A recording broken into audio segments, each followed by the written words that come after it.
I'm so fucking bullish right now. Like my whole body's like tingling.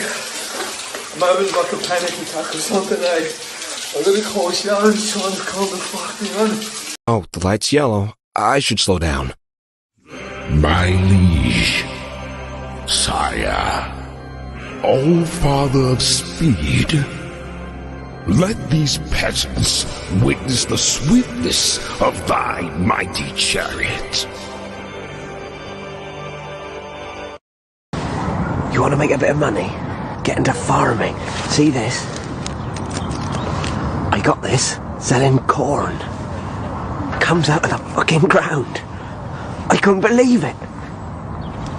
You see that? It's made of chicken. You kill it, you got free chicken. You can sell it to people. Or don't kill it. Fucking eggs come out of their arses. Fucking hell. It's wool! Pull it off, sell it, fucking grows back again! You cannot lose! I'll pay you in Bitcoin. Bruv. Bitcoin, bruv! Am I Super fucking Mario, bruv? Bitcoin!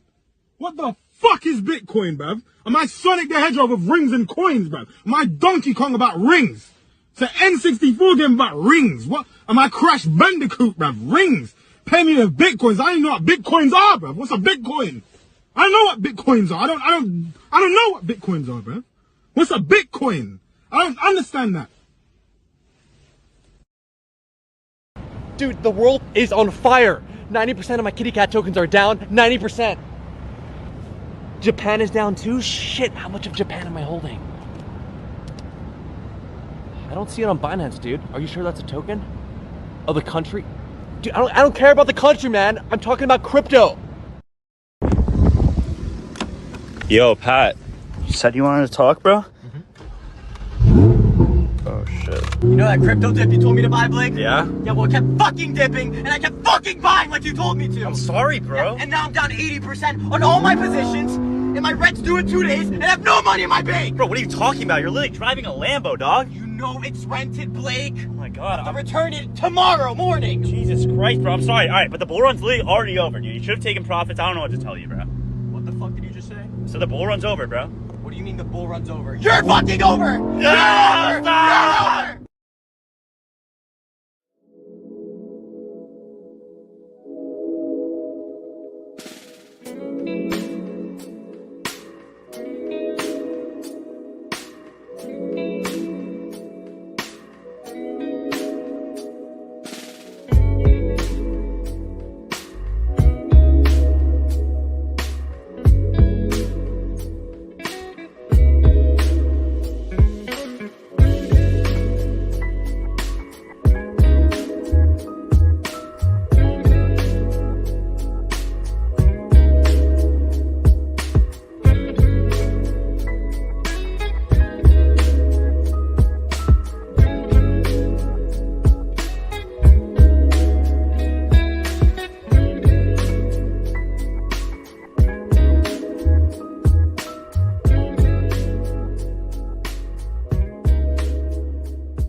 Look, Clarence, mate, it doesn't matter how many times we get beat down. What matters is that we get the fuck up, and we keep fucking trying. You're right, Donny. Now, who the fuck are you, mate? I'm Clarence Claymore. Who the fuck are you, mate? I'm Clarence Claymore. Say it with your fucking chest. I'm Clarence Claymore. Show me what you got, mate. Take that. Fucking touch me, cunt. Fuck, mate. We got a lot of work to do. Don't gamble. Oh yeah, don't gamble money that you can. Man. I mean, unless it's a lock. There's no such thing as a lock. That's the thing. Unless it's a lock. If it's a lock, oh my God, it's a little different. Stop gambling, alright? You're one spin away from generational wealth. Your daughter's college tuition is one spin away. Put your life savings on black. Remember that. Just go to Vegas, and if you lose, just keep getting loans. Remember this. Just keep spinning, keep gambling, keep gambling. You can't lose. You literally can't lose. You can only quit. Nobody knows about that fucking degenerate life when you're fucking down 40,000 and you battle the fuck back. You say, you know what? I'm a fucking strong, independent man. And you're not gonna tell me I should go to bed. I'm gonna battle the fuck back. And I'm gonna fucking get my money back. And guess what? I got my motherfucking money back. That's right! We're gonna sit here talking all night and we're gonna go fucking gamble.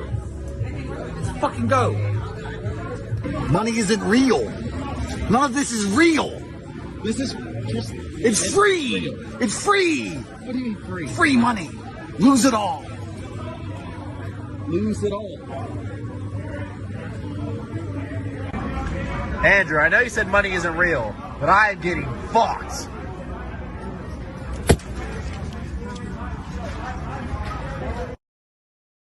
Money when you buy. You don't make money when you sell. Every time the world goes tits up and everything goes fucked up, I smile because days like today are days I've made money. I'm actually cash poor. First time in my life I'm poor. I have like 100 grand for the weekend. That's it. But it's fine because I know in the future, Jah will bless me and I'm about to buy another 812 super fast. Anyway, point is, if you're watching this and you have any kind of money, don't be a bitch. Scared money doesn't make money.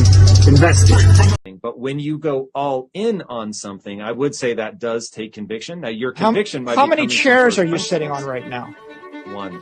Are you all in on the chair? The point really is you put on one pair of glasses. You've got one pair of AirPods right now. You're looking at me through one screen.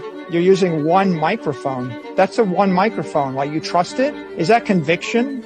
Seems kind of scary. Why don't you diversify? Why don't you use 10 microphones? The point really is things in your life. Do you drive in 10 cars at the same time or one car at one time? Do you drive down one street? Aren't you afraid that you're driving down one street? Do you take a different way? You know? So my point really is, if you're you get on one airplane, are you convicted? You put your entire family on the one airplane, aren't you afraid? Asset. Well, Bitcoin is the best crypto asset. Okay. What's the second best? There is no second best. There's no second best crypto asset. There's a crypto asset. It's called Bitcoin, right? Right? There's no second best, okay? But take all your money, buy Bitcoin. Then take all your time, figure out how to borrow more money to buy more Bitcoin. Then take all your time and figure out what you can sell to buy Bitcoin. And if you absolutely love the thing that you don't want to sell it, go mortgage your house and buy Bitcoin with it. And if you've got a business that you love because your family works for the business that's in your family for 37 years and you can't bear to sell it, mortgage it, finance it, and convert the proceeds into the hardest money on earth. You didn't have to cut me off. Think I could never have something that we were nothing. I don't even need your love, but you treat me like a stranger and I feel so loved. No, you didn't have to stoop so low. Have your friends collect your records and then change your number. I guess that I don't need that though. Now you're just somebody that I used to know. Now you're just somebody that I used to know. Now you're just somebody that I used to know. You didn't have to cut me off. Think I could never have something that we were nothing. I don't even need your love, but you treat me like a stranger and I feel so loved. You didn't have to stoop so low. Have your friends collect your records and then change your number. Guess that I don't need that though.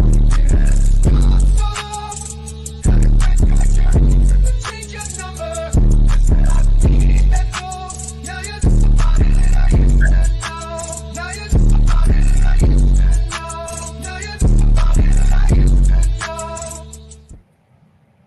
What's going on, you guys? That's right. We exploit everything but your protocol. That's right. But yeah, welcome you guys to Moongang 157 Uptober. Hey, I don't know. It seems kind of like a lucky number. Yeah, it is. It's so crazy. Me and Charlie literally did not talk about it. We're just, all right, you just take the next one, and I'll take this one. And then it just ended up being odds and evens. That's kind of hilarious, actually. Yeah. Well, like, what do you call it? Just like, I don't know, seeing everybody, kind of freak out, over the last few months. The Bitcoin's been going down and like everybody's really just been getting like the opportunity of a lifetime to really scale in. You know, I think there's a lot of people that have like in the Moongang that have told us like, hey, you know, I can get more, right? I can get into the market even higher, you know, or get in more coins, right? Dollar cost average in. I think everybody, my kind of sentiment signal that the 60-day cycle low was getting close was when everybody was like, do you think we'll go down to $2,000 Ethereum? So, you know, like the opportunities, people get greedy on those opportunities and then they forget to do what, you know, this whole channel is about, which is dollar cost average into your coins, right? So and cultivate that crypto, man. It's almost like if we almost planned on these names. I don't know. Right. Like if we got more coins, the dollars will come, right? I think that's how it works. You know, I didn't even notice this actually. This is actually really funny. I have a little baby picture of Kyle here. Kyle, yes, was a little turd face. That's right. Yes. Oh, shame. Cute. He's a cute kid. Shame. Unless that's kid. me. That could be me or Kyle. That's I actually know. You're like, oh shit. I'm not sure. That's pretty funny. But to the moon, you guys. But yeah, dude. I mean, we had a lot of guys fudding like, holy fuck, it's going down. Everything. Now, look, me and Charlie People are still realists. fudding too. Yeah, and still fighting, by the way. But we're realists too. I mean, sure, if literally we went to war, like a legit war, not just like a you know a Ukraine situation. We're talking about literally like, oh crap, we're heading into World War III. Right now, if I were to really look at it, I mean, obviously any country can wage war, right? But like if you actually look at a lot of the major countries around the world, especially from I would say like the Eurozone to Japan, they're not armed enough yet to actually have war. Yeah. They're arming themselves right now. Or they would lose, pretty badly and stuff. I mean, Japan barely has. I mean, they have a navy, but they barely have a navy enough to actually like. They're a certain amount to actually like send firepower. Tactically speaking, like they need the United States, right? Like they need to go into battle with them. But when they do, right, you know, they're very good. But it's like I remember, I think it was around 2010 or 2011, somewhere in there. That's when they started ramping up the rhetoric in Japan, just being like, hey, we got to be ready. And it was very similar to when the Iraq war started, the United States, same kind of feeling in terms of propaganda they put out. But so they've been arming, but like since World War II, they had like 60 years where they couldn't have like an army. So it's like, there's, you know, I think there's a lot of people being like, well, if China attacks Taiwan, you know, like the United States has to get involved because, you know, with chip makers and just, you know, making sure, you know, like democracy reigns and stuff like that. It's like, but yeah, like China's not dumb enough to do that anytime soon. Like you would think they might be, but I mean, they're pretty tactical as well. I would say like China's more focused at this moment in time in like liquidity and making money than they are in like actually going and invading Taiwan at this point. Right. Like, I'm not taking it off the table though, but like definitely like, and honestly, I mean, they're more focused on not breaking up as a government, basically. I mean, they got a lot of enemies on the inside too. Yeah, there's a lot. I mean, you start killing people off. I mean, Stalin just was like spending half his time just killing everybody off, just as soon as it was brought up. Man. I saw a video just yesterday on like the one of the Mongolian like people or whatever, the leader or whatever. Stalin just like he like actually like slapped Stalin like so hard that his like pipe came out of his mouth or whatever. Like of course within like 3 years, dude was dead. But it's crazy. History's crazy. Yeah, history's crazy and stuff like that. And Zenith is right. For context, deep water navies are expensive and hard to maintain. Most countries' naval fleets are closer compared to the United States Coast Guard. Yeah, most countries like navies are just coast guards basically. It's like there is like I think there's literally no super carriers at all. Other than that, I think Britain might have one on the way. I believe Japan can make like the same thing, which takes time to build.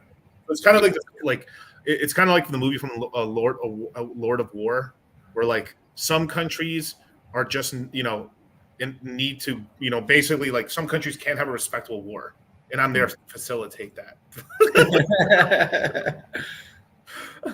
So yeah, it's a great movie, and it's actually pretty much factual too. Like I mean, all these countries have these middlemen where like, all right, I gotta arm these people, but I can't be the one arming them, but I am arming them, right? Like all this proxy war stuff. I mean, let's not get it twisted. I mean, this is politics as usual, you know.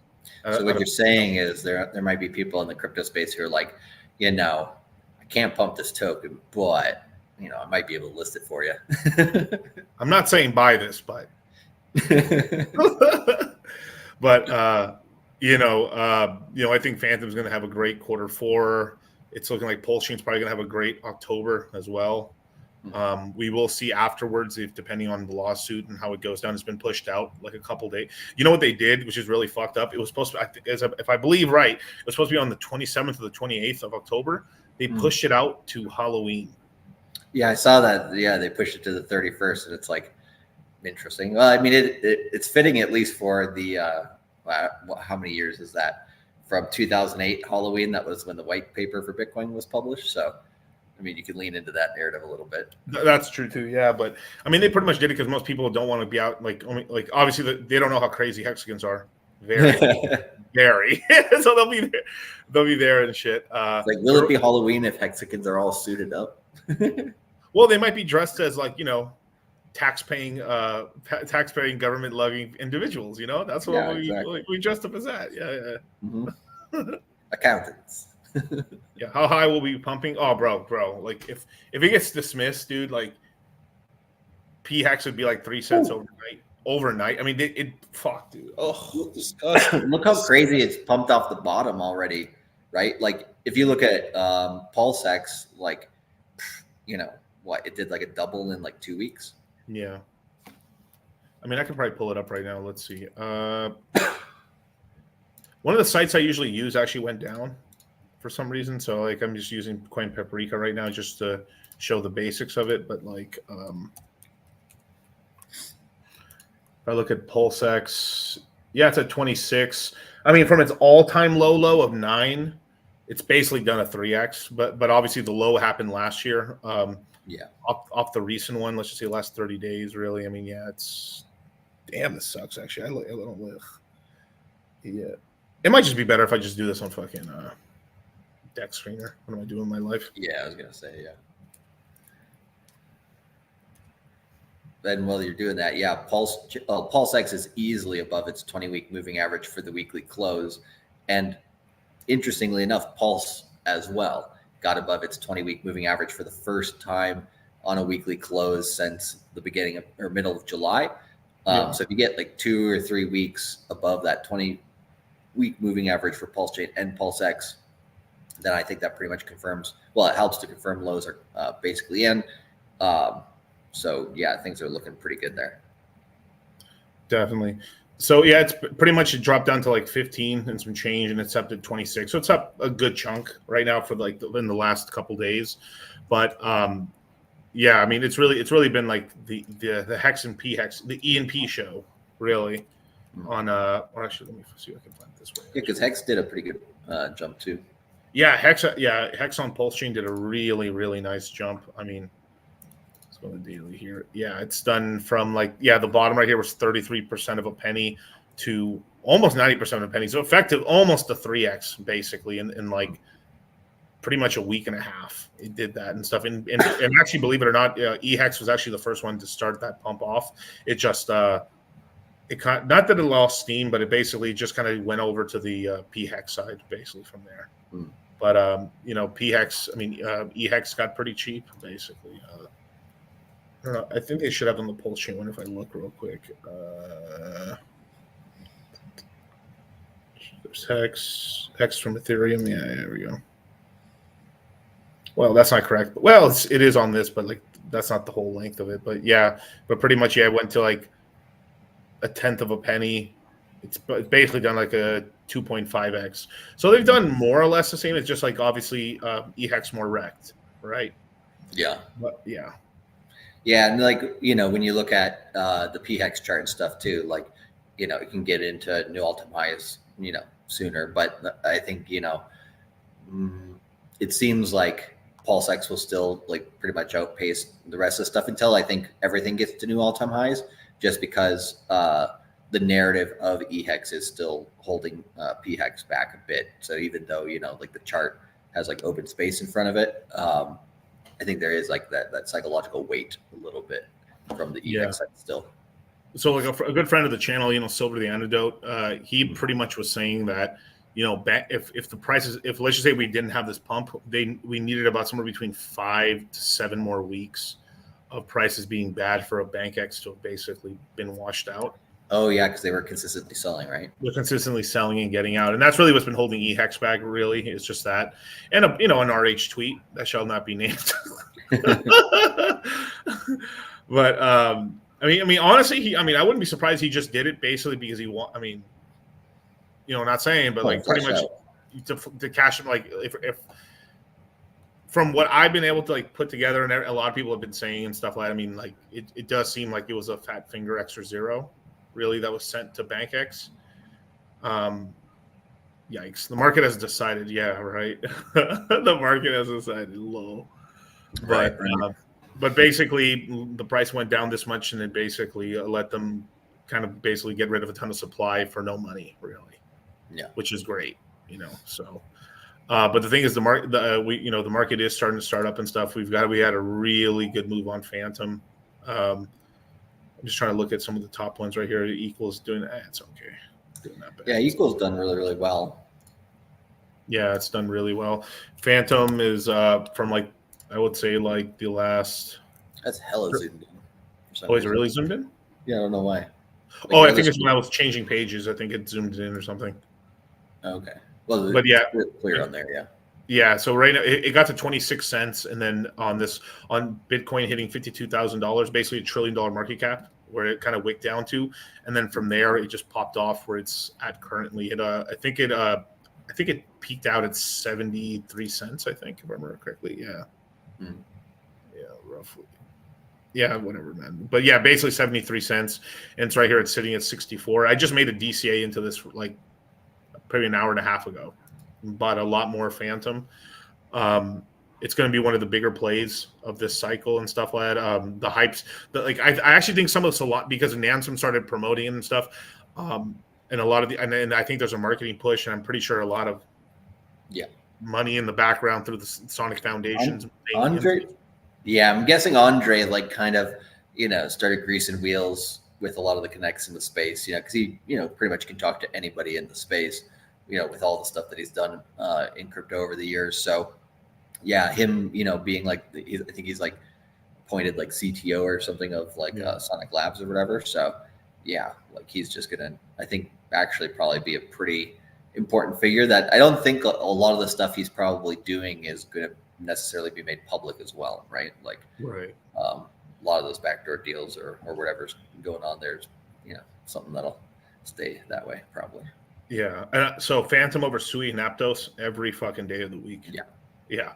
Now Sui and Aptos, I actually do think these coins will have their day. They will have their day. It's just like this next quarter, it's going to be a lot more Phantom heavy. It just is, right? Yeah. Because CT is kind of I would say half of crypto Twitter's kind of gone on board the Sonic train a little bit. I think a day after Ansem started tweeting about it, I saw all of a sudden just a flood of stuff about Phantom on my crypto Twitter feed. I was like, yeah, interesting, huh? So what's that whole thing is bro, Ansem talking about? Usually it's I'm doing the parrot thing on usually I'm doing the parrot thing on on the kind of the charting YouTube channels and stuff like that. Yeah. But this is what I'm talking about. This is where on the FA side or the influencer side where you can get that whole thing where there's tons of guys that are watching his thing. I'm like, all right, Nansen, but shilling it, cool. I'll wait a day and then I'll talk about it because that way doesn't look like I was just copying, pasting whatever Nansen was talking about. And I'll just sometimes they'll copy somebody's exact tweet too. Yeah. And then you just change a small bit and not give any credit to anybody. Bro, run away if you hear the words few. Few people know this and shit or oh, I'm gonna take screenshots of certain tweets. And when I see a certain guy tweet something out, I bet you I can go on my Twitter right now on my page and find someone doing some stupid shit like that. And it's there's certain lines they use in order to basically, hey kid, let me tell you some alpha. And it's oh no, they're about to grift me into something. But my bags, right? Pump my bags. But the good thing is, this is also the problem too. And the good thing too is like you're in a certain part of the market where you more than likely whatever you buy right now, as long as it's not some really micro cap nothing coin that you don't know that might not have any legs, you'll probably end up doing decently well because you're buying right now. Yeah, I mean, like Bitcoin just barely got above its 20-week moving average, which I think was like $63,000. We're actually pumping right now as we're talking. Like Bitcoin's basically going right into Uptober, trying to make strides above its 200-day moving average.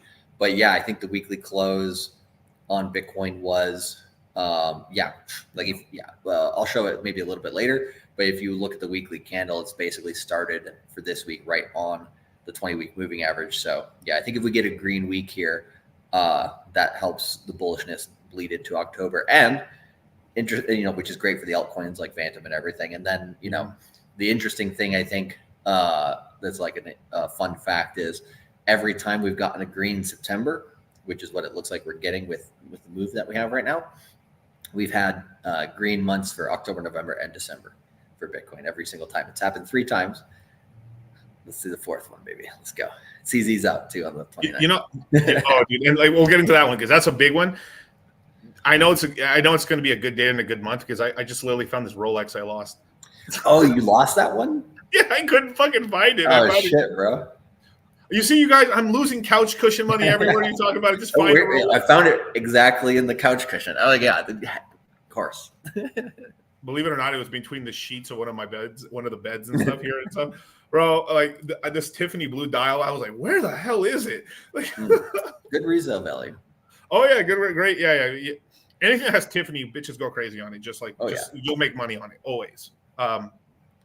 It's actually one of the. I mean, even though it's over, like if you just quick side note, wedding rings, engagement rings from Tiffany and stuff. I mean, you're overpaying, of course, but it does maintain its value. You can resell it for moderately, like pretty much it'll retain most of its value, which is not bad. But it's a lot of money, which is stupid. So you're parking a lot of capital you don't need to park, but it is what it is in the end of the day. So here the big news, right? I mean, obviously, it's the 22nd. We just had Fed rate cuts. We're going to have 2 more cuts before the end of the year, November, December, as well as, we've got CZ getting out of jail on the 29th. Big moves. We started seeing a little bit of moves on Cake. Just a little bit. Nothing really to write home about. Just like it's in the right direction. But Cake's been sitting in never mind. Yeah, this is pretty cool. Yeah, so Cake. Did I just look at it on the wrong one? Okay, shoot. So yeah, Pancake Swap just crossed $2. Nice. That's pretty cool. Yeah, so this had pretty much been in the $1.50 range, $1.80 range for like the entire time since I basically made the DCA into Pancake Swap. But it's been kind of oscillating here between this. I think it's over like last month.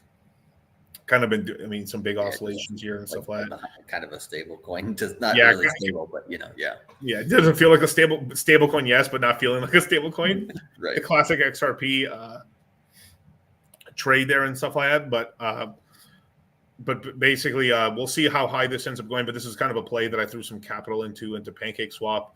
We'll see how high we can go. But I do believe, this is a big part of what we're going to be talking about in the Crypto Mindset course is pretty much what happens in the Binance ecosystem, what's going on, where's capital rotating in. Solana losing a little bit of the luster to Phantom doesn't mean that Solana is not going to do well. Right, but a little bit more of that pump, the money, the rotation. I think it's been added to the chain, essentially, of the rotation. Yeah, exactly. And that rotation is something that we talked a lot about last cycle. So that's something like we definitely will go in a lot of detail in with the course and everything. Yeah. Just in terms of like the charts, if you look at them, like Phantom is basically like I'd have to go and like look at the exact number, but it's kind of like Solana at like $40. And Solana went up to 200 and some change right after that, right? So, people want to rotate into something that A, has a really good narrative that everybody can kind of jump on board with, but then B, has a chart that hasn't already pumped, right? So Solana will pump, but yeah, Phantom, I think is most likely to outpace. Yeah, and it's kind of like Sol's gotten to the point where it's kind of lazily pumping. I mean, I think what's happened really with Solana, this is not a bad thing, but I think it's hit a little bit of like, I think a lot of people were doing the Solana Ethereum or Solana Bitcoin trade in the charts and stuff, and we're able to get a lot of value out of like, Bitcoin not doing very well because this held up really well. I think it only went down till it did not go below $100. I think it only maybe on dexes it hit maybe 109, but I think it stayed in the 110 teens basically the entire drop. And it was mostly between 130 to 180, and then had wicks down. When you look back in retrospect, it's so obvious. Where should you buy? And this is when we're in the middle of this. To us, it's like pretty well, like we know, like, hey, you guys, we're in the crypto mindset course chats, or we're in the Citadel, and we're like, buy. But like on Twitter, it's all over, you guys. Yeah, I told you guys, it was all over. You dared to listen to DCA and buy and stuff, and now it's all over. And now the same accounts are just like, things are looking pretty good. And I would always classically say this joke kind of like, Bitcoin under 60,000, bear market in, and then Bitcoin above 60,000, bull market's here. All in. Can you talk a little bit? Why is 60,000 such a psychological, or like is it a psychological thing, or is it like a market cap thing, Charlie? Or I would say it's so big on the charts. Two reasons, right? Well, three I could say, right? One, the simplest one is it's most closest to the 2021 all-time highs. That's one thing, right? Gotcha. So you usually, before you really break out, you kind of get up to previous all-time highs or a little bit above. You stutter step a little bit, and then you run with a lot of charts. And so that's one reason. Another reason is that we had a $1 trillion market cap. Yeah. Right around, I think, $53,000. So pretty much, the whales in terms of BlackRock and, Fidelity, they're all looking at that like, okay, we're around $1 trillion. Let's buy. Michael Saylor did the same thing.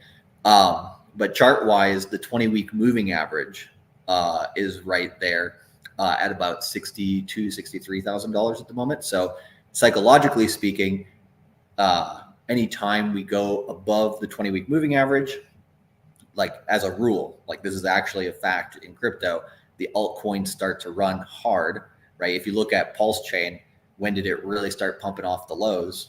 Once Bitcoin's basically coming up close to its 20-week moving average, it's done a 2x, right? Right. So that 20-week moving average is a psychological level.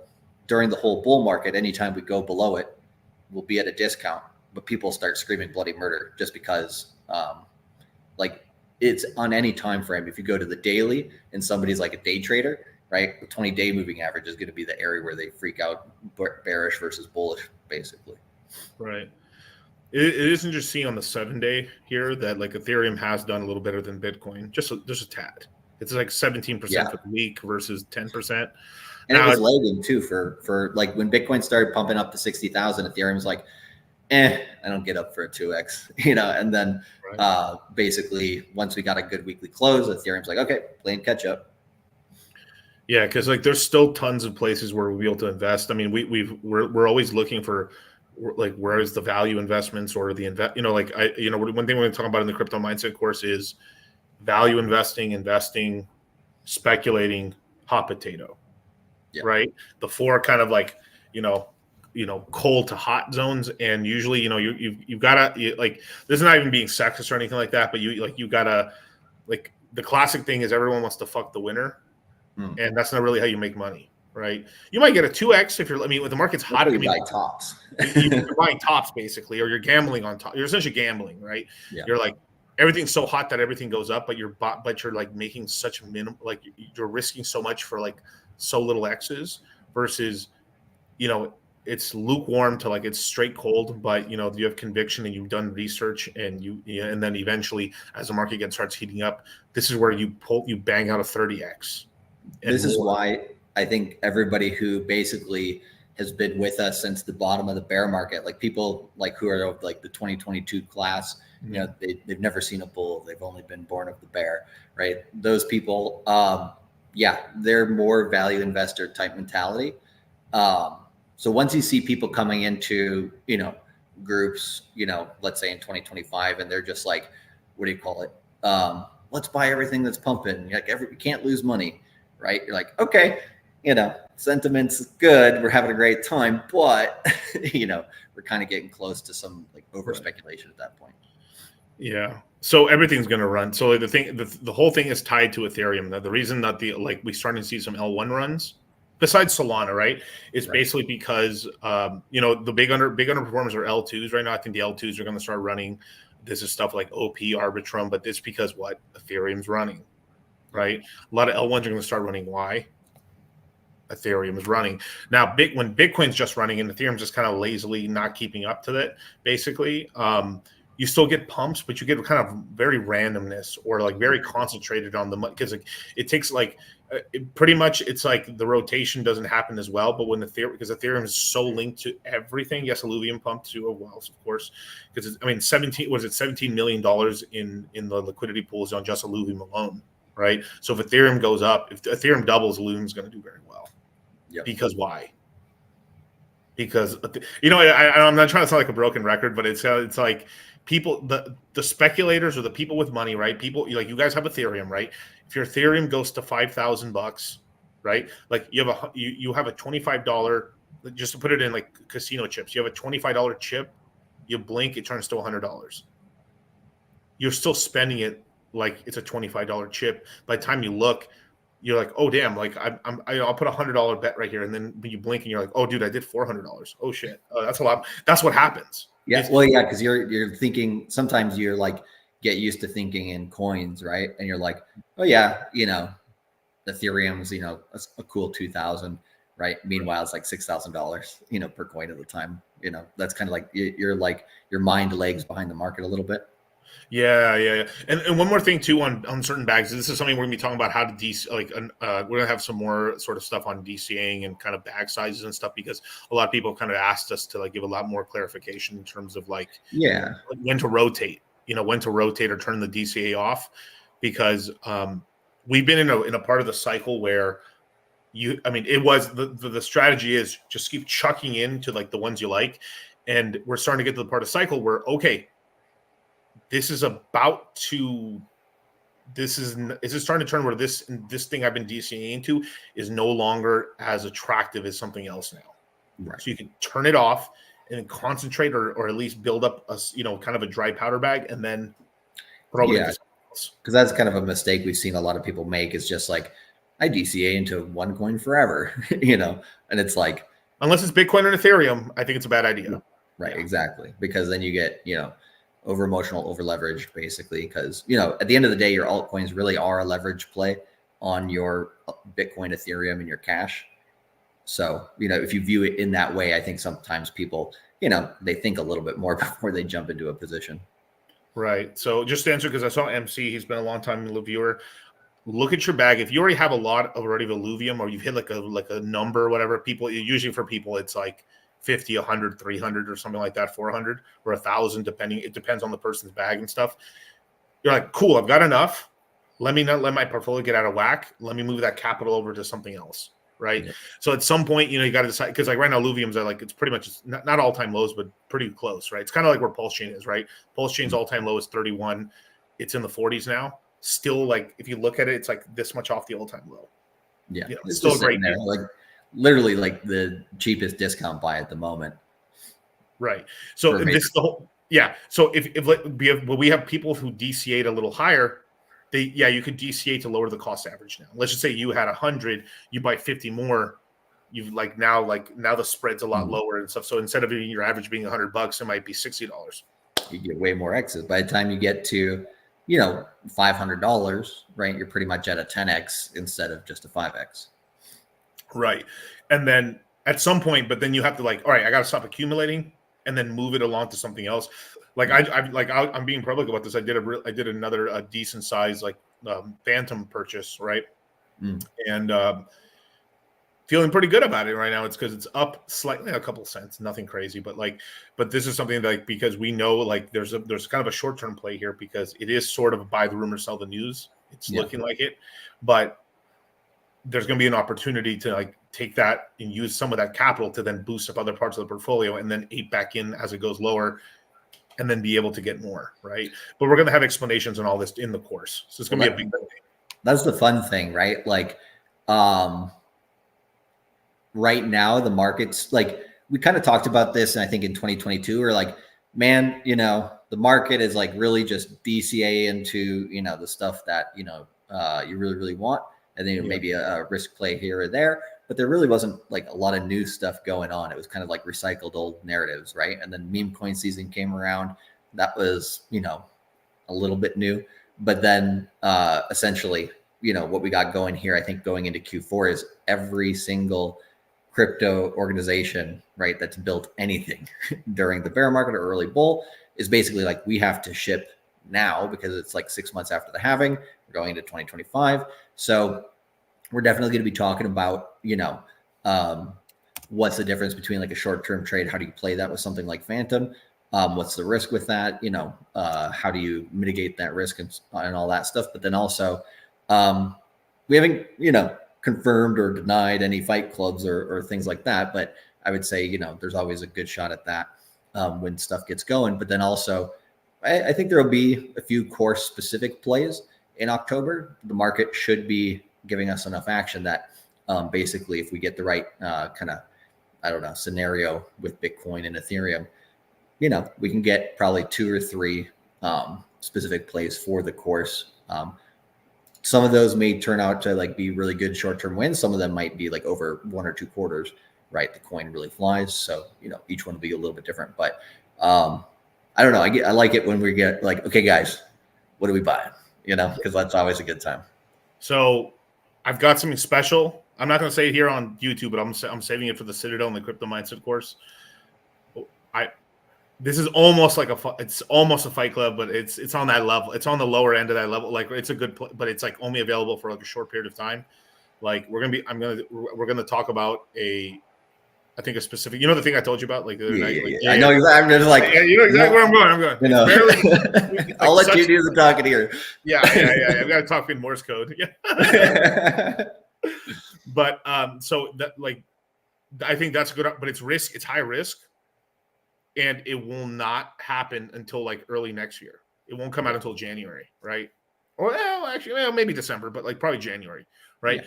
But I think it's a good play, and there's a lot of other good plays and stuff too. So we're going to be talking about some stuff early for the guys, because that specific one, I probably would have saved it for the course. But the thing is like it's on a time window. So like Citadel be winning, Crypto Mindset course be winning. Hey, yeah, we gotta throw some fish their way. You know, of course, when we're trying to get, you know, that's why we're like saying stuff like I'm trying to tell you guys, like I think Sonic's gonna be a good play, because that's like, even if like you don't join the course, you should be able to make some money on that, right? Yeah. But you're gonna feel bad because you're gonna be outside. Look at it. Could have made more money too. Could have made more money, but yeah. But no, I like the fact that, you know, Q4 is like the last 2 years, right? In 2022 and 2023. Yeah. When was the best time to get into crypto? Q4, like every single year during the bull market here. So sometimes when you look at like, when's Wall Street going to make a move? What are they doing exactly, right? They're pretty simple, right? They tend to work on like quarterly bases. And yeah, I would say, you know, the 2 interesting things is when we get Q4, they always want to pump into the end of the year to make sure that they've made returns for a lot of their customers. Then they clean their books, do a lot of selling, you know, mid to late December, early January. They stock up again, and then we get rolling, right? So it's always kind of an interesting rotation at the end of the year. So, you know, October is September is a great area to be buying, but, you know, and August was as well. But October is like, it's getting good. It's getting good. So you know, Bitcoin to 44K, bro. So, you know. Oh, okay. So if they do a 50 basis point cut here, when's the next one? Oh, dude, I noticed the next Fed meeting is exactly at the end of the current 60-day cycle. Really? Mm-hmm. Let's see. So we got what is it? Oh shit.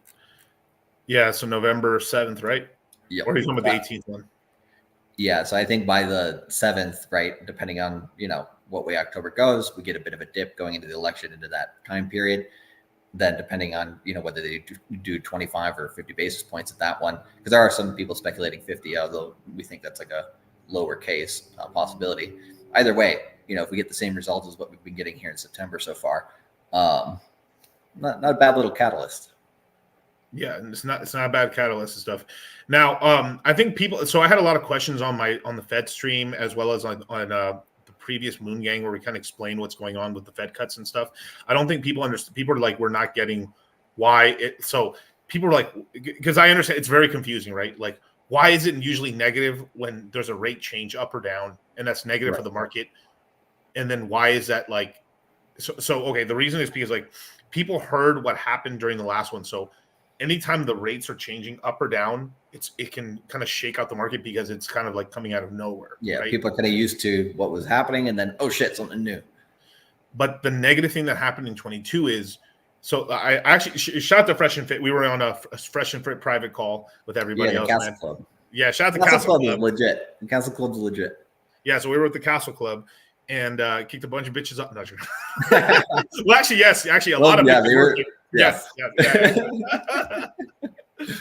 But so here's what happened, right? So I said in there, right, when I got out of high school, right, it was 2009, and from I would say roughly 2008 or 9 to 2021, the interest rates were zero.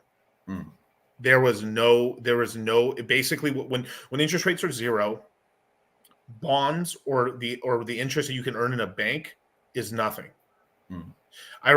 Some of the craziest like fly by night sort of like internet banks were paying 2%, and that was like, holy crap! I mean, that's a high yield savings account, bro. High yield savings account, $25,000 minimum. You can't move it for 6 months, so you're making 1%. Yes. No. Well, Peter Thiel found an exploit. Right? I think wasn't it like his IRA where they didn't have a limit on it back then? His Roth, yeah. No, well, there's limits on it, but he basically did so many like he put whatever I think it was like $6,700 or something like that, and then I think for marriage stock or something. Yeah, he bought like every perfect stock you could imagine and just turned it into like imagine having a couple billion in a Roth. Not bad. No, not bad. So what happens is when interest rates are really low, money comes out of bonds from retail and richer people, institutions, nations, wealth funds and stuff. Some of them have to invest in bonds. And then there's still very rich people that still invest into like tax-free munis and stuff, which is like, this is the money that like basically if you buy like, let's just say your local city's like debt, you get paid the yield on it, but no taxes on that. So it's kind of like right now, like if I could put $1 million in tax-free munis and earn like $50,000 per million, basically. So not bad. No taxes on that $50,000 of income, and then hopefully the city of Bakersfield doesn't go. No. Hopefully you don't go belly up, right? The city of Las Vegas. I know Las Vegas has got it, but like, they'll just crank the slot machines like 1% less in winning, and then they'll get their money out. But it's actually scarily true, by the way. Yeah. That's scarily true. Yeah. But basically, when these bonds are so the local person, right, the regular guy is like, all right, I'm not going to put money in bonds. I'm not going to put money in this stuff. They'll go out into real estate, stocks, crypto, right? The most liquid markets being equities and crypto, right? So with all this money, and then people start taking loans on stuff because it's basically it creates a place where money's being printed and being put out everywhere, and all that extra liquidity sloshing around. By liquidity, it means all these people are making gains and they're risky on stuff. So it's kind of like what's happening. It's sort of like what's happening is like their chips become from dollars to fives to 25s, and they have so much extra money that they start spreading it everywhere, and then we make lots of money, basically, right? I like the result. Yeah, I like the result, right? What happened in 2022 was why it shocked everybody. And even I was like I didn't really believe. I mean, I believed it, but I was like, it's been like such a what do you call it, long time. Right? My entire adult life. Yeah, imagine this, Charlie's entire time, like I think you were in college at the time. College at the time, Tokyo, till then. Moongang course. That's how long, like our entire adult lives. Yeah, it's like a lifetime. And like, there's a lot of things. That's why history is so important, right? Yeah. looking at financial history, looking at, actual history, looking at crypto history. I think that's one thing that you can't get anywhere else other than the crypto mindset course. Yeah. Like the history that me and Miguel have on the crypto space, is just it's like we're an encyclopedia on that regard. So yeah, whenever you see those types of things in the past, it's like, okay, crypto's kind of good because the iterative cycles happen so freaking quickly that you can learn a lot faster than, let's say, traditional markets. But that being said, when the traditional market starts doing stuff differently than it has in the past, especially longer than crypto's been alive as well, then, we start, getting a little bit of chaos, right? So. Yes, not in the good way, right? So well, chaos is required in order to go back up, but yeah, it's never fun. So here's the key difference. So when rates are going up, that's tightening. So money's leaving. So money is kind of the speculate. So people have less money to speculate on, and essentially you've seen what happened. We went from 0% to 5.5% on the interest rates, right? And this is a huge tightening. We went from 0 for over almost a decade and a half, almost 13 years at 0%. And that was a huge change. So basically it made it very hard. It put the brakes on real estate. It's completely pretty much locked up real estate.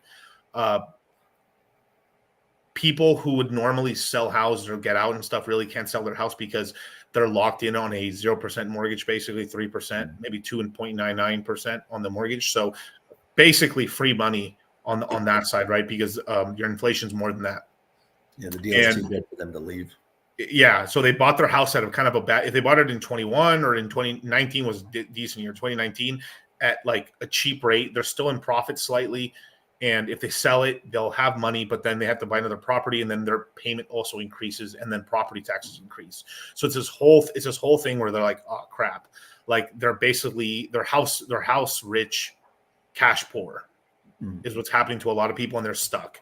Then on the other side, you have the boomers who want to sell as well, but then there's no demand. They're trying to sell their houses, so boomer houses are going on the market and pushing prices down slowly, but it's happening because most boomers are in the retirement age and they're trying to sell off that property so they can buy, down there in either Vegas, Texas, and Florida, which is nicer, it's hotter climates, nicer on the knees.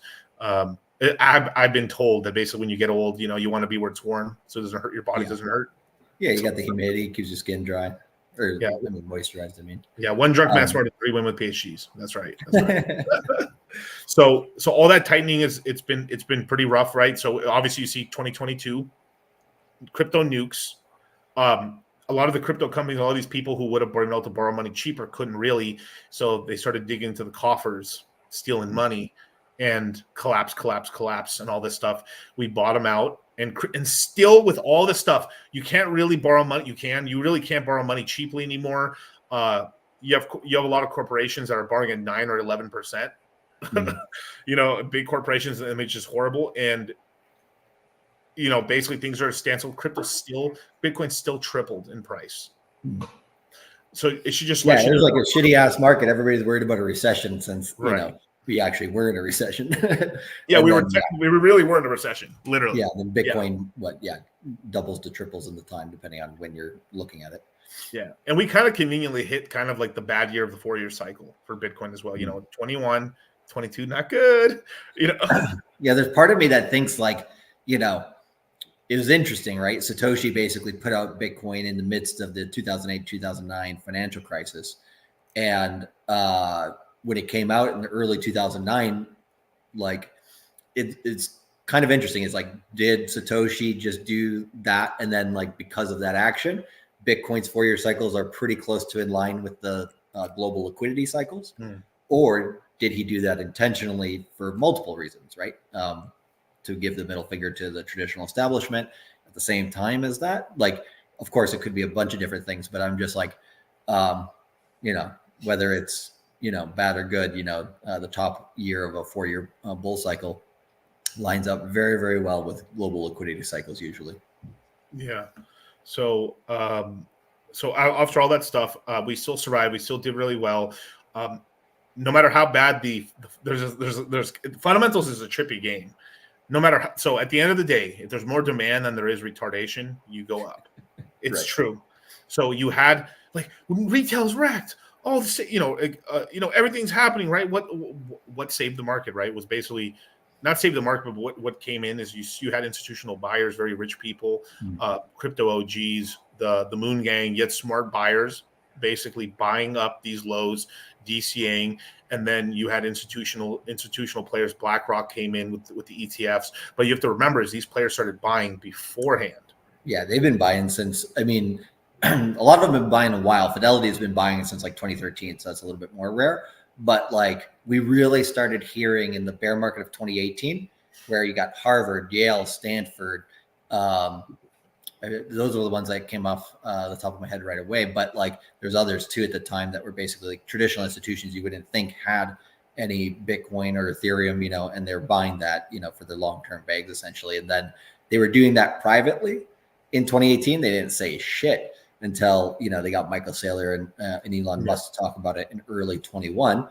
And then now, like, 21, it was the first time that it was kind of cool as a corporation to be, using NFTs or to be, getting used to crypto and that like, it's like less of a black sheep than it used to be. And then in the bear market, the sign of the 4-year cycle low was there's an article in January of 23 that basically confirmed it, that the lows were in. And they were basically like every corporation is now like afraid to touch crypto again. Oh, there we go. Time to go back up. Right. So it's like, it's kind of clockwork, and we kind of see the same things each time around. Yeah. The words could be slightly different, but the sentiment's still the same. They're flooding basically. Yeah. Right. And now that it's cool, right. You start seeing all these, like I think the country of Bhutan, right, is one that a lot of people didn't know was getting into crypto. They've been mining Bitcoin like crazy, even before El Salvador. So like a lot of these things over the next, I think this cycle over the next 1 year, you'll start seeing that again. And then really it'll be 2029 when you start seeing like shit, like, okay, normies are now using crypto through Visa and stuff like that. Yeah. And, you'll soon enough see, Bhutan has bought himself a Panzer division. And then once you start invading places, that'd be funny. Well, not funny, but like, yeah, they just locked and loaded. They start like taking over the world. But yeah, well, I tell people this, and sometimes it kind of opens their mind a little bit to the crypto space, because when you tell people, you're like, hey, Wall Street's getting in now. That means we're not as early as we used to be. But the way that Bitcoin basically was adopted was, people who thought it was worthless were adopting it first, right? And then it basically is a bottom up, trickle up type effect. Whereas stocks, accredited investors and people who are in the club and only specific people are able to get in, and then later when it's public on the market, everybody else can get in, that kind of thing, right? So crypto acts the opposite way, but it's the same thing as like individuals when we're the first ones to adopt it. But once we get to nation states and corporations and banks, right, you see the same domino effect. First, it's Fidelity, which who gives a shit about them? Oh shit, now they're coming up, right? Or Bhutan or El Salvador. The United States, hopefully with Trump, actually gets a Bitcoin reserve, because if it does that, then because if it was kind of going naturally and you didn't have like a pro crypto president come in, the United States would typically be probably the last country to actually jump on the train. Yeah, and like Trump's historically been pretty proactive. Like every single land sale, like it's people are fucking stupid throughout history. It's insane. Yeah. Common sense isn't so common. It's the Louisiana Purchase. Oh, look at this dude, his marsh spies. I mean, they were shitting on him for buying the Louisiana Purchase from the French. Russia sold Alaska off to us. Oh, what is it? Gardner's icebox. They literally were calling it his fucking icebox. Imagine, Charlie, you're a senator, right? Not hard to believe, right? Like, I'll go for treasury. Yeah, treasury. Yeah, but let's just say you were a senator, right? They'd be like Charlie's icebox. And it's trillions of dollars of natural resources. I don't even want to think about how many trillions of dollars like Louisiana Purchase was. Big thing was Trump was trying to, I'm not sure if it was Iceland or Greenland. I think it was Greenland. Greenland's not a small country and stuff like that. He actually, Trump's like, we'll try to buy you guys out or like add you to the country. Personally, they didn't do that. I'd probably come and manifest destiny somehow, because and find like the 3 people that live there. What's happening right now is like, no, I do not believe this. I do not believe it's like man-made global warming. Like, oh no, we destroyed the ozone layer. No. It's just naturally like we're like, if you actually look at it, we're like warming up since the ice age. That's what's happening. And over the next 40 years, the most important shipping lanes are going to transfer from kind of like in the middle to the top. Having control of Alaska, we have 1/3 of the lanes. Russia has 1/3. If you control Iceland, essentially you control another third. It is that powerful. Yeah, in Greenland and stuff like that. So, and also the amount of resources. So what you're saying is it's time to invade Canada. Well, sir, I mean, I think we could manage. Let's say annex. Like all we got to do, we don't have to really invade them. All we got to do is take their fucking, maple syrup preserves, and they all fold like a fucking rock. Yeah, just Montreal is going to be the one that's, I think, sticks their heels in the ground. But anyways, my master plan really is to set a bunch of dynamite on the border to Quebec and just blow it up. Just let them float off into the sea. Damn. Yeah. Brutal. Yeah. Explains why they have a stiffy for Russia. Yeah. It's just all the resources up there. Like, it's untouched and it's melting. And wow, there's a lot up there. There's a lot up there. Yeah. Yeah. And like, what do you call it? Well, I mean, there's a bunch of things we could go to. I was gonna like ask about like Ethereum price targets and stuff like that. But like, what do you call it? There's some super chats in there too. We could probably take care of. Yeah, for sure. Let's see. We've got AR Crypto J with the $50 super chat. DCC Cultivate preparing for 2025. What software do you guys use for taxes in general? What tips do you guys have for accounting for taxes and best practices? And I want to start off by saying, me and Charlie are not a tax consultant, tax attorney, tax anything. Pay thy taxes to the best of your ability. But, this should not be garnered as legal tax advice or anything like that. 2 dudes, 2 chairs, different states. Okay. All in on the mic, baby. Yeah, all in on the mic and stuff. But Coinly, I think, is the best app. You have to subscribe to it every time, so it's a different thing, right? But and it's still they're all still a little janky, so they're not perfect. But you're basically going to do your taxes. You're like whoever you're using to do your taxes, you're probably still going to end up using them. You're just going to have to do the crypto side and turn it into organize it. Correct. Coinly helps out pretty well. Normally, like, because this year hasn't been a big selling year unless you've been a big trader or something like that, or you've been doing a lot of actions. You probably more than likely wouldn't be paying much at all, or actually even have a loss. Right. So it's pretty simple. Like for this year, if you're doing your crypto taxes, it's pretty much pretty simple. It's nothing crazy. The easiest way to do it is every exchange you use here in the States, whether it's like, let's just say I'm doing Coinbase, Kraken, Gemini, and crypto.com, they'll give you a tax form. Yeah. You print it out, take it out, cool. Or you can just, email it to yourself and everything like that. You'll use Coinly on all the wallets that you're using in crypto. Use that, input that information, and then you're going to have to go through. It's pretty easy to do it on the computer. Even I figured it out, right? I'm a man of few tabs. Charlie's a master at tabs, and even I figured it out. I know there's a way to organize the tabs and like do that, but I refuse. Right. So, you check it out basically, and you just kind of figure it out. And then also, a cool feature is that you get to reduce any gas fees you pay on any chain. You get to take that off the overall payment and stuff in terms of so it's a good savings there. There is other crypto tax calculator or another, but you have to play around with it because Coinly is the one that's most used right now, but it's still janky. Yeah, all the other crypto ones are shitty too, bro. Trust me, I don't give a fuck what it is. I've looked at all of them. They're all shit. Yeah. Like they basically what they all do, right, is you take your public address, you paste it in, it goes to the blockchain like an Etherscan or whatever, and says, hey, what transactions were done there, and that's it. And sometimes what do you call it?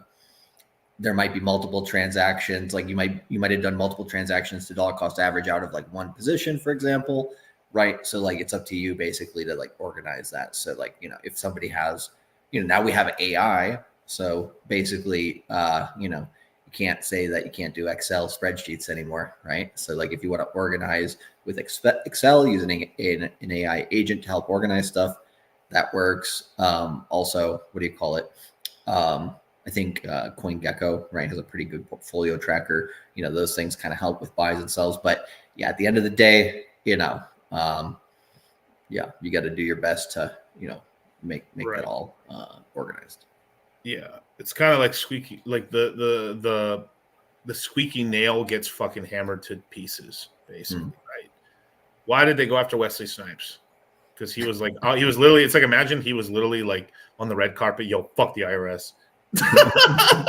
John McAfee as well. Yeah, it's crazy. Yeah. Anyway, yeah, that's RIP. But or maybe not. Who knows? Yeah, but RIP probably. Yeah, definitely.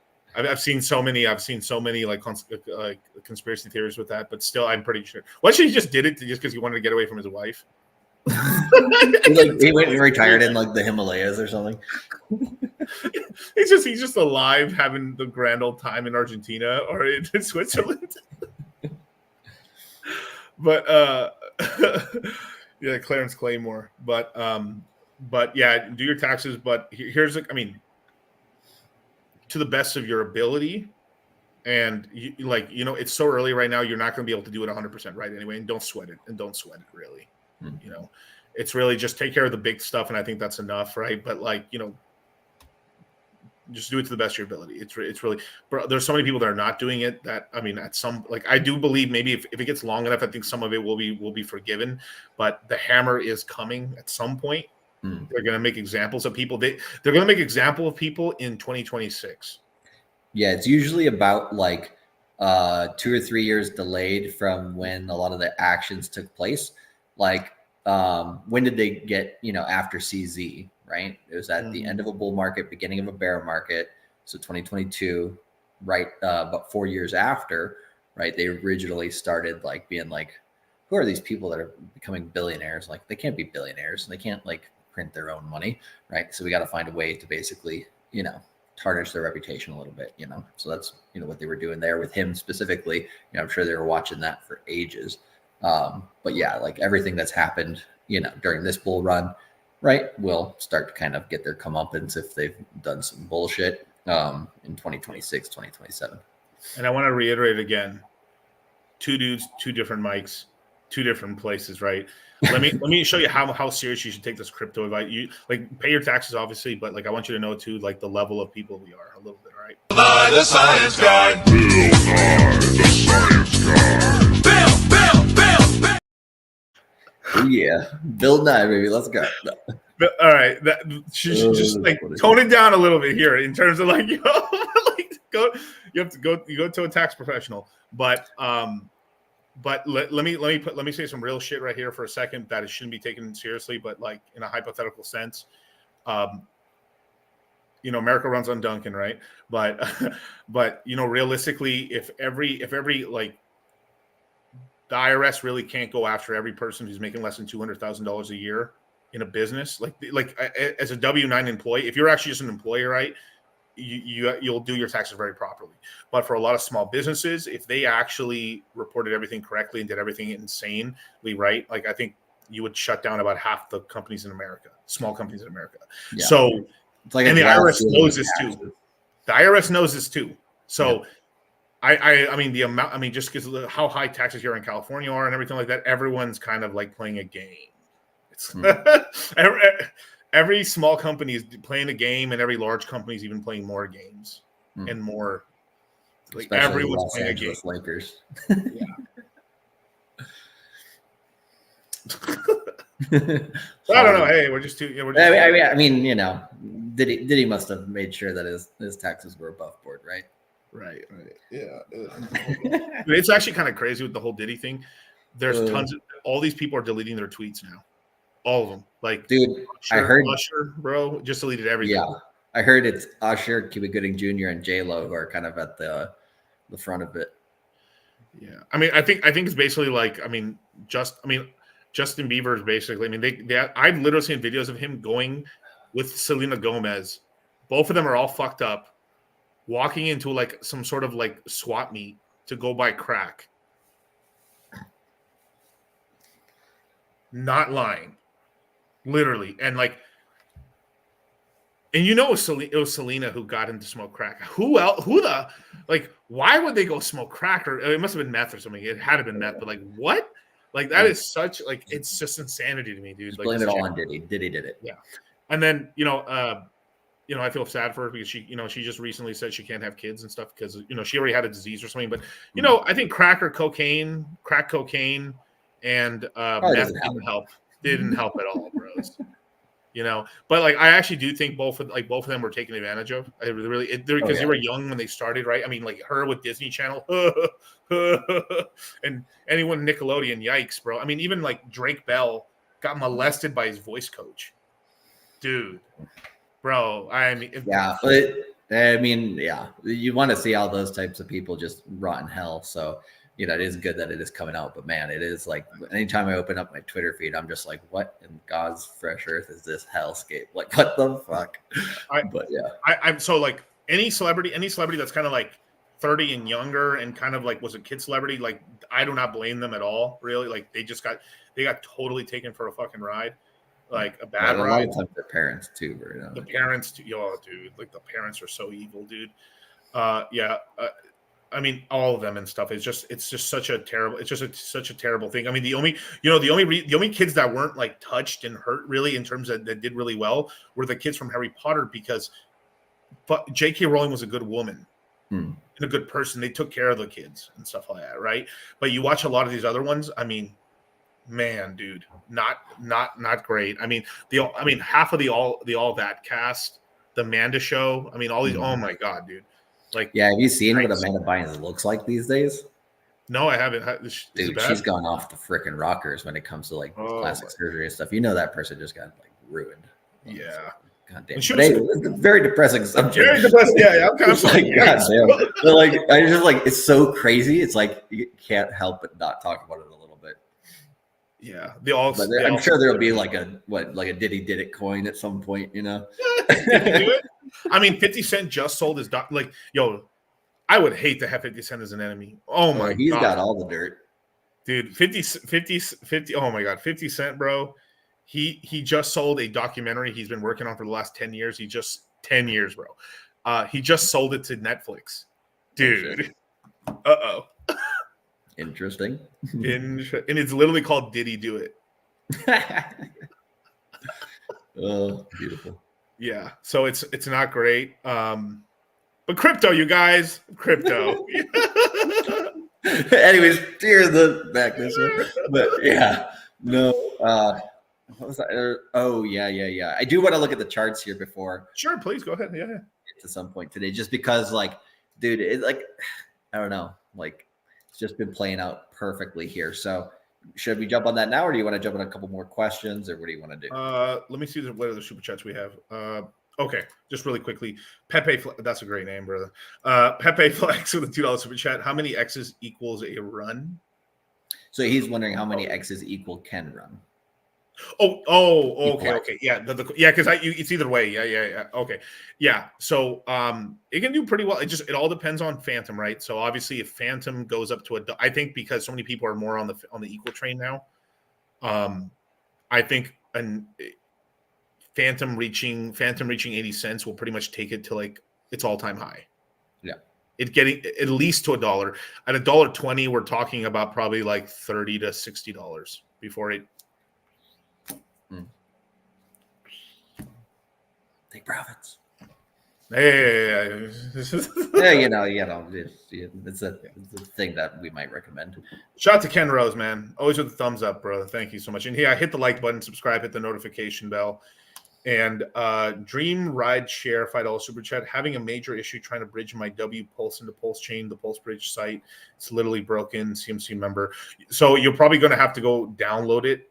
The thing and stuff like that. Like, I mean, I'll see if I can link it to you right now. It's not my normal setup, but let's see if I can link it for you real quick. Where are we at?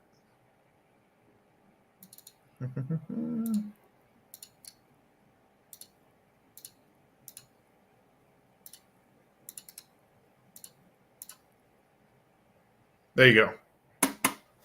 That's the bridge link. And I would highly recommend you go download it to your device so you don't have to worry with that problem anymore. Now, anyway, you only have to bridge in W Pulse. You shouldn't be buying most of your Pulse through that. It's just really just to get the starter amount. If you're in the Citadel, tons of people would just like send you a little bit so you can do a transaction. So, yeah, there you go. Diddler coin. God damn it, Mercury. All right, Charlie, let's get to the charts, bro. We got to get off this. You know for a fact at some point, like that whole thing, like somebody's going to be like, okay, so we get the Diddy coin, then we get the J-Lo coin, then we. Anyways, mother wins, bro. I love. Isn't it funny how there's like mother and daddy now? There's the team coins. Dude, hilarious. Speaking of which, the only thing I'll say about that is like I did see Eric Wall simping hard when he was in Singapore on some of the Twitter things that were posted. But anyways, dude, I've met Eric Wall in person, bro. Man, he's trying to get pussy like everyone else, bro. He really is. Dude. Well, and he was like, he's a special character. Like, I don't know, it's funny. Like when you watch him deal with dudes, he's like, what do you call it? I don't know. He's just pretty like, you know, when you find a person who's like a really good person, that's like, yeah, like BitBoy, for example, like he talked to freaking everybody the same way, right? Whereas like somebody like Eric will be like, you know, hey, you know, kind of like that. But like as soon as like a pretty girl walks up in front of him, he's like, hey, you know. So I'm just like, bro. But anyways. Talk shit about it. It's like a homie of yours that when a like a 7 out of 10 girl walks in the room, he starts shitting on you.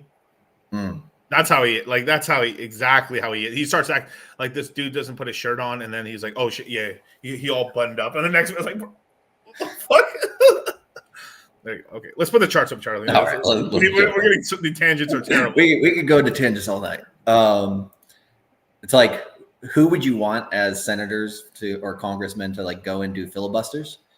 Well, I think we can get that done. Yeah. All right. Let me know once you got it. There we go. Yep. All right. So the last 4 days here for Bitcoin, right? We just kind of went sideways right between that 111 and 200 111 and 200 day moving average. On the channel, I've been saying basically to you guys that we do need to reclaim the 111-day moving average here for Bitcoin, this light blue line.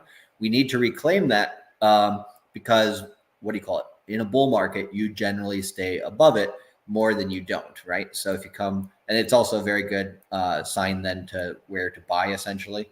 So if you go back here to, you know, the end of the bear market, we were using that area as resistance. Once we got above it, we came and used it as support. Cheap buy underneath there, support, broke below. Very good accumulation phase here, right? And then we break back above it. Once we get above any of these previous local highs, which are the highs of the previous 60-day cycles, anytime, once we get back above there, game on. Like bull market is here. Any with new all-time highs for Bitcoin, then we're going towards new all-time highs with Ethereum. Ethereum's chart this week, oh my God, had such the perfect weekly close.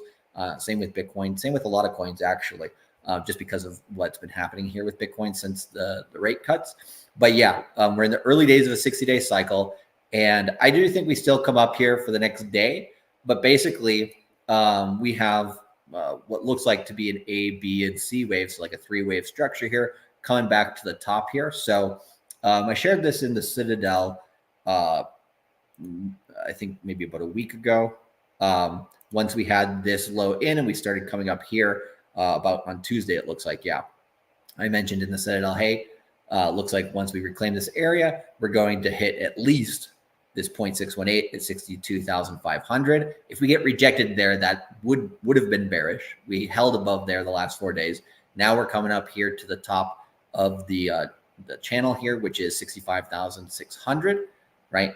And then if we can pass that area, then the next, basically you get, I would say 65,600. If we hit that in the early part of this week, probably Monday, Tuesday, right? Once that happens, great. You're basically normal bullish, right? If we get up here to 1.272 extension, that's 67,800 about. If you hit that, you're extra bullish. If we hit 70,000, like a hair above 70,017 bucks, then we're uber bullish. Any pullback is basically a huge buy, and we're about to rip going into Q4. So whatever we hit this week in terms of price is going to kind of tell us, how we're looking here going into October. So those are the targets to kind of watch out for in the next 1 week, to be like, okay, when Bitcoin hits that, does it have trouble? Does it sail past one of those levels? If so, it's a good sign. So getting above that 200 and 111-day moving average is basically what's happening here. In terms of the 60-day cycle, I guess, which day are we on? We are currently on a new high on day 17 of the 60-day cycle. If we're going to get a bearish October and then reaccumulate and then go into a bullish November, December, if we get that scenario, then we're likely to get a high kind of similarly between like basically Monday, right, which would be tomorrow, which would be day 18, to possibly what would be day 24 of the cycle would be about the Monday after, the September 30th. So basically going into the monthly close, if we peak out, I think it would only take a day or two to here to get 65,500. So if we peak out there, we could come back down here and reaccumulate at these lower levels one more time under the 111-day moving average. So that's just something to kind of watch out for. It's good to be bullish and good to be, accumulating and stuff, but we could get cheaper prices going into October. But if we get the first week of October bullish, then I think that probably rides through. So if we kind of come here to the 20-week moving average, that's what I was saying before that looks so good on Bitcoin is you see us close above the 20-week moving average here. Since we broke below it, which was right here, we had 2 weeks above it, and then we got nuked down into a mid-cycle failure. We couldn't get back above it. Now we close back above it. We have a candle here, right? If we have about, like I said, this week, the last week of September, which is also the first week of October here on the chart, and then we go into October 7th, like bullish and still above that 20-week moving average, then we're basically at support levels right now if that happens. And then we come up towards the first 2 standard deviation Bollinger Band, which is currently at 71,900. So then you just basically come up to that level, and we get really going good. So the 20-week moving average is where the altcoins start to basically move pretty well. So, that's why you're seeing Pulse Chain do pretty well and Ethereum catching up here. And Ethereum catching up actually is a very, very good sign, because it had been under this trend line that it had from the lows in the bear market back here in June of 22, right? The lows here at the end of the 4-year cycle for Bitcoin, the lows here that we had in October of last year, and then basically the lows that we had just recently. If we get a green candle for Ethereum closing above this 12 EMA on the weekly, then I think it holds above this trend line for the majority of time going into the next move. And so that means then, anything under 2,600 was really, really cheap, relatively speaking. And then once we regain about 3,000, 3,100, then we're going to really start ramping up to basically higher than where we were in the spring. Once we get back above $4,000 Ethereum, like you better see that your altcoins are going to be moving really, really good, because then it doesn't take too much for Ethereum at that point to hit new all-time highs. So the weekly close was good. The next 2 weeks will really tell us a lot about what's going on. So good time to be paying very, very close attention. And then the last thing I'll say here is I have been looking at the total 3 chart, which essentially is everything that's not Bitcoin and Ethereum in market cap. And we're at the top end of the accumulation area here that we have before we start breaking out. So if you take a look here at about $610 billion market cap, that level, we're right at that level right now. So we would need to get rejected this week, in my opinion, to be bearish.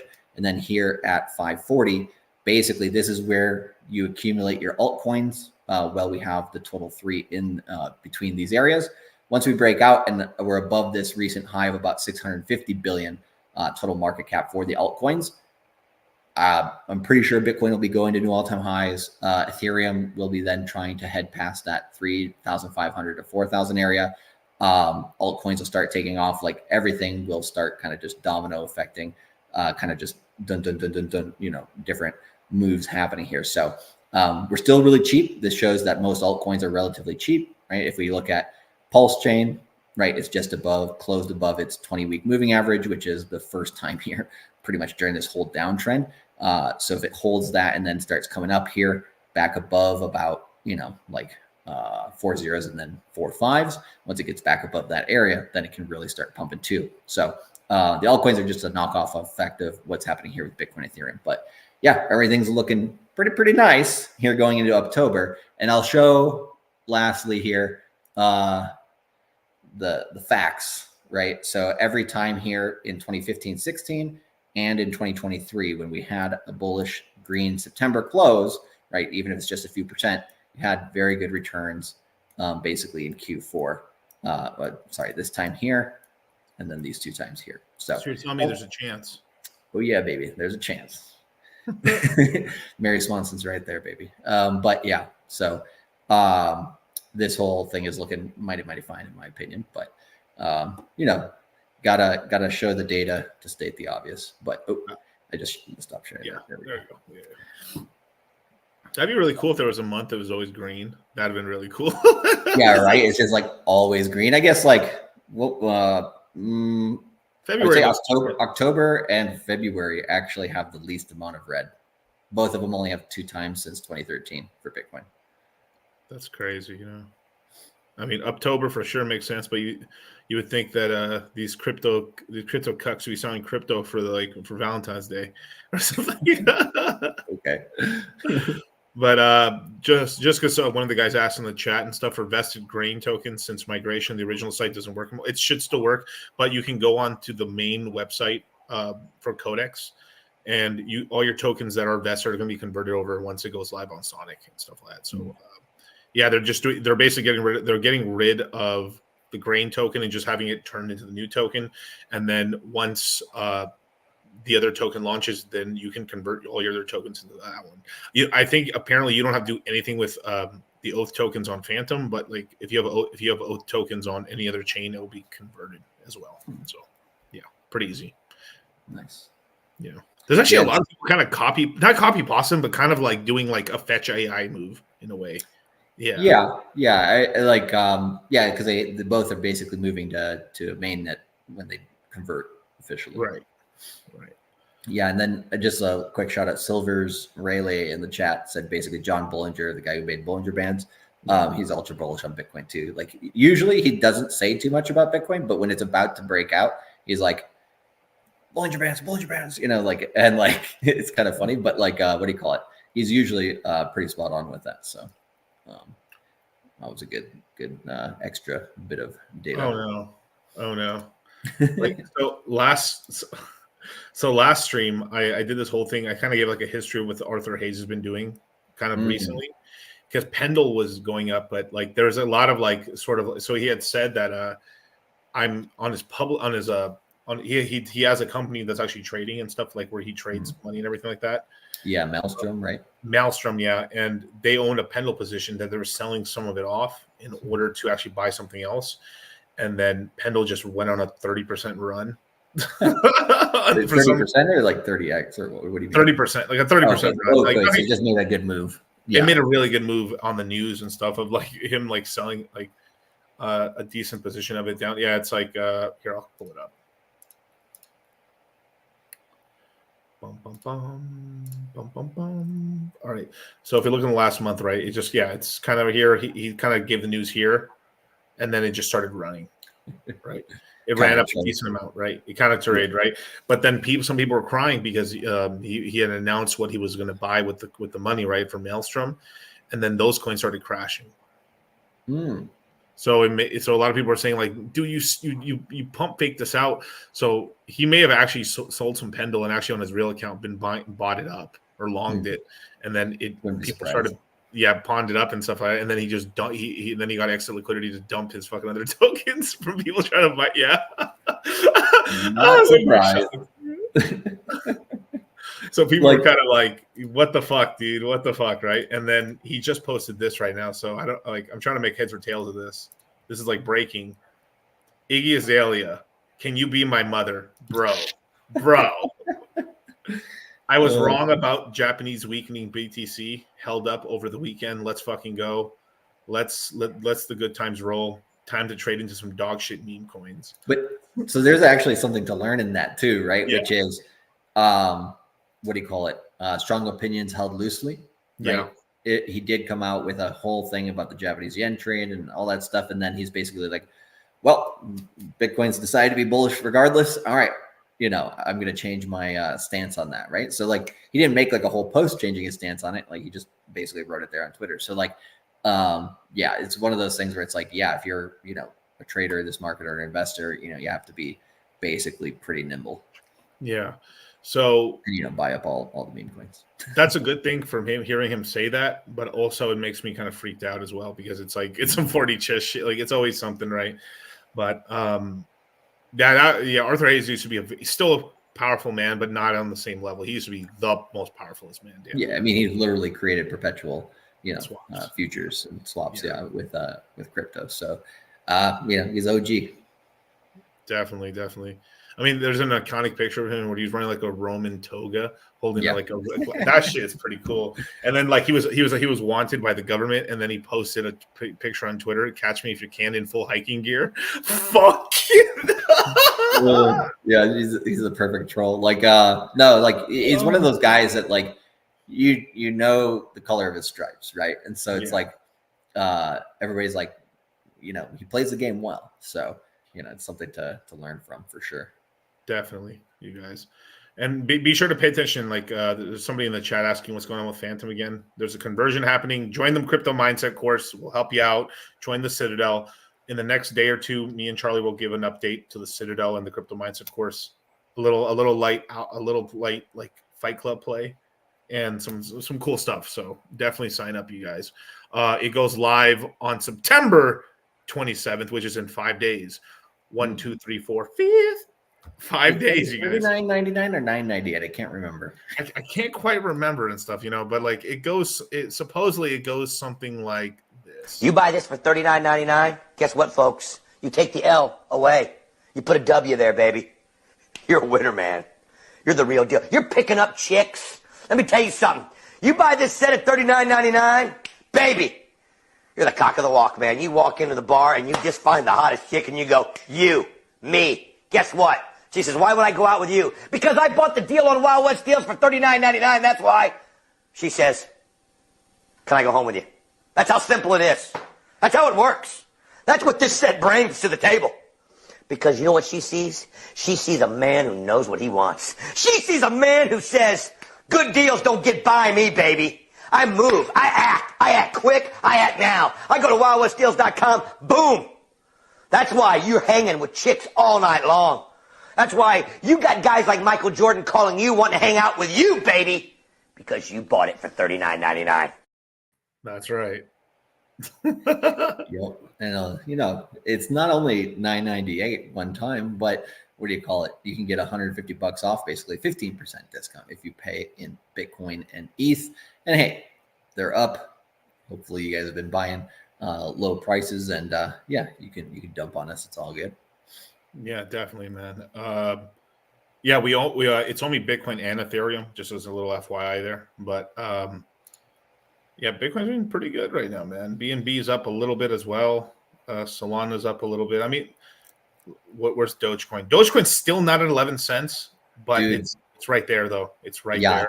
Like Dogecoin, just getting it just before like an alt season really starts simmering good. Like that's just a good, you could like, because a lot of people are like, I want to return like right now, and it's like just play the next 1 year, right? Like buy, hold, don't worry too much about it. With Dogecoin, like you're basically baking in a 10x, going from 10 cents to $1. It's pretty much baked in my opinion. Once if Bitcoin can get past 100K. Charlie, can you show like the Ethereum Bitcoin chart, like how wrecked? Yeah. I mean, kind of like, because that's one of the big macro charts of all crypto. I think it's been a big trade since 17, but like I guess I think it got solidified more in 2021, really in 2020, kind of in a way, because this is kind of what we're talking about.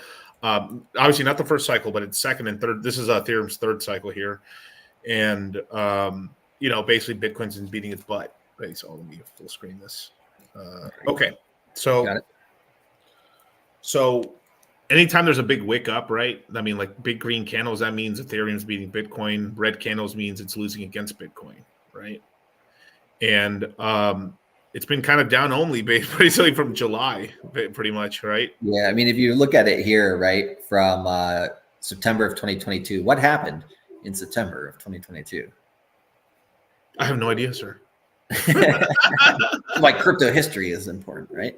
So ETH went to proof of stake from proof of work, and ever since then, Bitcoin's been beating it, even though ETH is deflationary. Are you saying buy the rumor, sell the news, Charlie? Because if it kind of looks like the announcement and like, oh my God, they're upgrading it. No way, they're upgrading, dude. They're totally upgrading. Holy crap! Well, then also, like this is basically a discount play right now because it's been basically being beaten by Bitcoin for the beginning of the first 2 years of this 4-year cycle. And, on the third year going into, the peak phase, 25, 21, 2017, right? If you look at Ethereum here, right, it did perform better, right, at the beginning of the last cycle, but it took until like September of 2019. Before it really started outpacing, and then it didn't really get going well against Bitcoin here until like summer of 2020 or early 21, and then it just boom, went crazy against Bitcoin.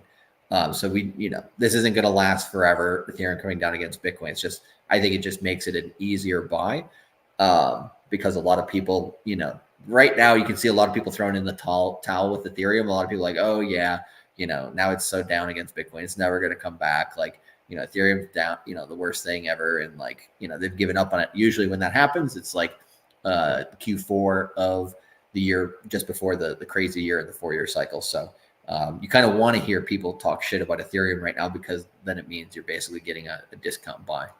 Right. And just like everything, once green candles start up on Ethereum, FOMO starts on the ETF side. Right. And you don't need as much purchases as you do with Bitcoin, right? I think all you really need is about a third, really, even a quarter, and that's enough to essentially do the same thing that you had on BTC. And this is a lot of lock supply because gas fees have been basically and I wouldn't say negative, but like I really don't remember a time where we were below a GWE, and we've been at like 60% of a GWE. I mean, like if I look right now, I think because we had a little bit of action, it's 21 GWE right now. I just stopped sharing the screen, by the way. Okay. And people just don't know that there has been upgrades happen to Ethereum here and there, and there's going to be upgrades. I think a big one people are sleeping on is I think we're going to get an FVM for Ethereum. There's been, regardless of what people think or not, over the next 5 years, there's actually going to be pretty sizable upgrades on Ethereum mainnet. That will translate over to the L2s and then whatever else that ends up coming up with the zeros and stuff like that. But it's just an important thing to remember that, I mean, the technology is still evolving, and it is. And, like we joke around like a month in crypto is like a year, but for a lot of people, it just feels like it's never going to happen. Just like Ethereum 2.0 is not going to happen. It's right. So I think we're going to go into an Ethereum. Yeah. And it happens like clockwork, so it just takes Bitcoin getting to new all-time highs first.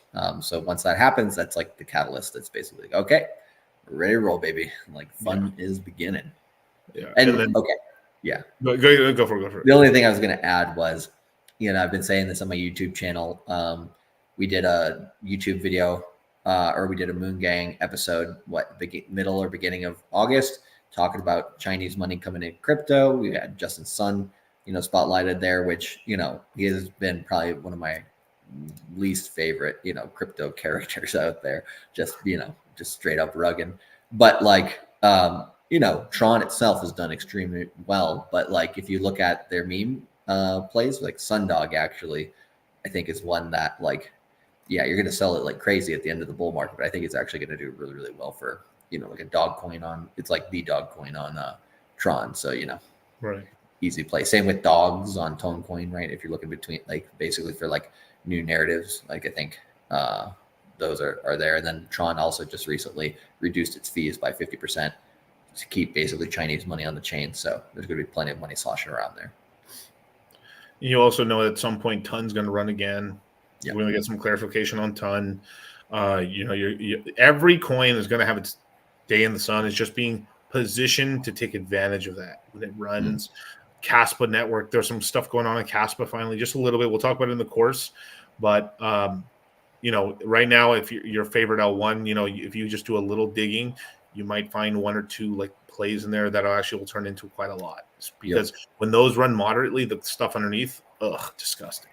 Yeah, and you got to be careful like which chains you do that with. So we mentioned that in the course because like last cycle, Phantom was probably one of the best with sub ecosystem coins.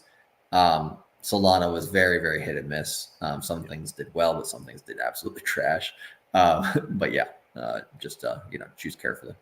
Right. There's actually one project I missed on Phantom that I'll talk about inside the course, and I'll talk about in the in the Citadel and stuff like that. But like it pissed me off during the bear run, and I just left it alone. And it's kind of come back because of like some grants that were done on base protocol. They gave it some capital, and then the coin just started running, bro. Like talking about like 25x out of nowhere.